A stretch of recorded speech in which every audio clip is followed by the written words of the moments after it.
Assalamualaikum warahmatullahi wabarakatuh. Perkenalkan, nama saya Muhammad Syarifullah. Saya dari kelas 12 IPA 5. Di sini saya akan memvideokan hasil praktikum yang sudah saya lakukan, yaitu tentang korosi pada paku. Sebelum masuk ke praktikumnya, terlebih dahulu di sini saya akan menjelaskan tentang korosi.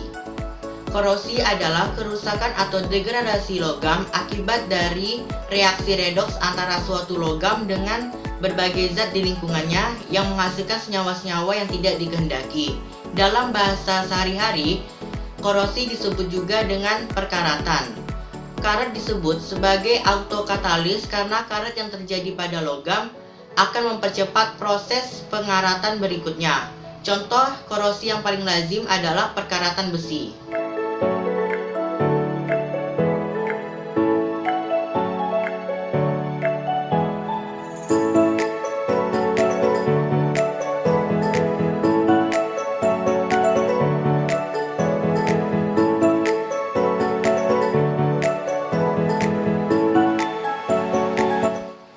Langkah pertama adalah kita siapkan 4 buah gelas plastik yang sudah diberi label nama pada masing-masing gelas. Pada gelas A, kita isi 125 air matang atau air yang sudah dimasak. Pada gelas B, kita isi 125 air garam. Pada gelas C, kita isi 125 air cuka.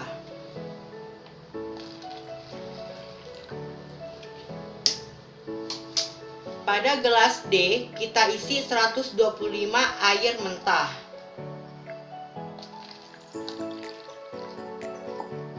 Setelah itu, kita beri 1 buah paku pada masing-masing gelas.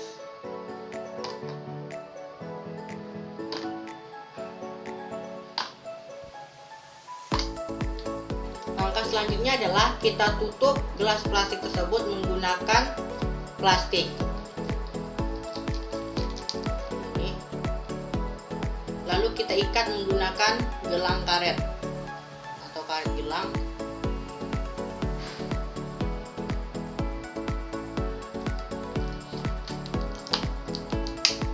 Lalu seperti ini. Usahakan ketika mengikat jangan sampai ada bolongan, jadi biar udaranya nggak masuk ke dalam.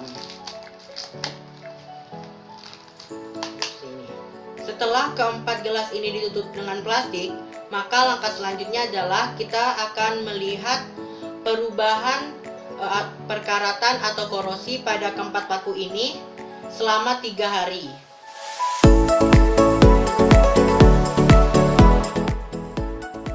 Pada air matang, paku banyak mengalami korosi dan membuat air tersebut berubah warna menjadi kuning dan keruh. Penyebab terjadinya korosi pada paku di air masak adalah adanya air yang mengandung oksigen terlarut sehingga menyebabkan korosi pada paku. Pada air garam, paku mengalami korosi karena pada air garam terdapat kandungan natrium klorida yang menghambat pertumbuhan bakteri. Larutan garam menyerang lapisan mild steel dan lapisan stainless steel. Selain itu, korosi dan juga pecahannya, alloys atau paduan logam yang bersifat karat biasanya ditemukan pada campuran minyak air dalam konsentrasi yang tinggi yang akan menyebabkan proses korosi.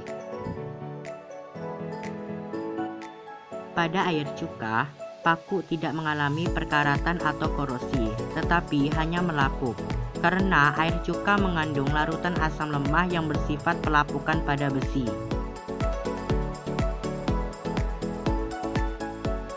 Pada air mentah, paku banyak mengalami korosi, dan pada air mentah jumlah oksigen terlarut lebih tinggi daripada air masak.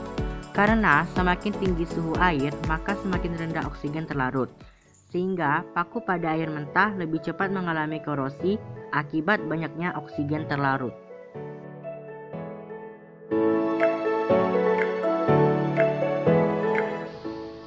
Kesimpulannya adalah, dari hasil praktikum yang sudah saya lakukan, saya dapat menyimpulkan bahwa Paku yang tidak mengalami korosi atau perkaratan terjadi pada paku yang berisikan cuka. Hal ini terjadi karena tidak ada kontak langsung antara paku dengan air dan oksigen. Demikian praktikum yang sudah saya lakukan. Bila ada salah kata dan bila ada yang salah di langkah-langkah praktikum yang sudah saya lakukan, saya mohon maaf. Demikian yang dapat saya